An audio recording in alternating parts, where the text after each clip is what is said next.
Adriano Bastos. Tenho 27 anos, sou lá de São Paulo, nasci e criado em São Paulo.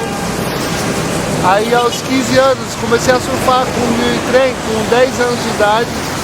Minha aventura, catar de cidade para cidade. E aí eu e mais alguns amigos, nós montávamos no trem e ia de uma cidade para outra. Aí num desses dias eu já tinha 15 anos, aí eu caí no meio do vagão, o trem passou em cima, das duas pernas. Aí conheci o esporte, comecei a praticar esporte, basquete de cadeira de rodas, fazia arremesso de dardo, peso, disco. Aí, só que lá em São Paulo, a possibilidade lá é muito pequena. E aqui no Rio eles têm clubes melhores, não tem tanto atleta. Aí eu vim pra cá pra poder ver se eu me encaixo aqui, num clube daqui, pra poder sair até do sinal, ter uma estabilidade de vida pelo esporte, entendeu? Pra poder viver tranquilo, não precisar ficar mais no sinal também. Porque eu consigo me virar bem. Ando de mototáxi, ando de ônibus, não pago passagem. Então, dificuldade mesmo assim não tem não. Tem pessoas que ajudam, outros que criticam, que olha assim, acha que nós estamos ali por querer estar, não sabe que está ali através de uma...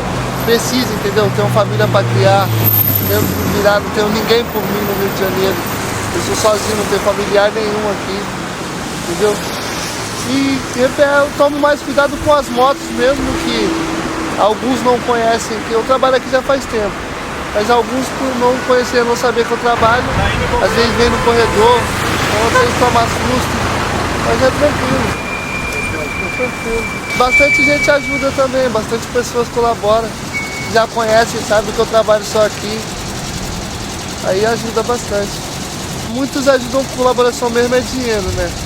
Mas tem uns que dá roupa, final de ano da cesta básica, cesta de Natal, tem bastante gente que ajuda. Final de ano agora mesmo tem bastante gente que ajuda. Eu, graças a Deus, consigo me deslocar fácil.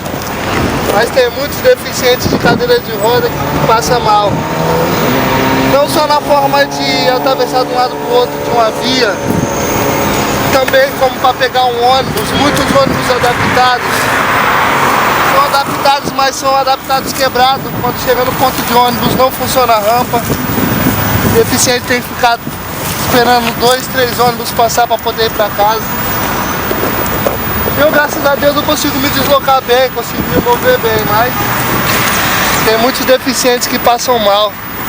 Muitos deficientes que não tem uma forma de se locomover como eu, pela deficiência ser maior, e por isso acabam sendo prejudicados pelo governo, por muitas pessoas que falam que ajuda, que falam que faz isso e aquilo, colocam um ônibus maquiado para deficiente físico, aí quando vai ver a rampa não funciona. A vida é dura. Nós que é guerreiro mesmo de verdade, senão seria mais difícil ainda. Mas tá bom, estamos vivendo.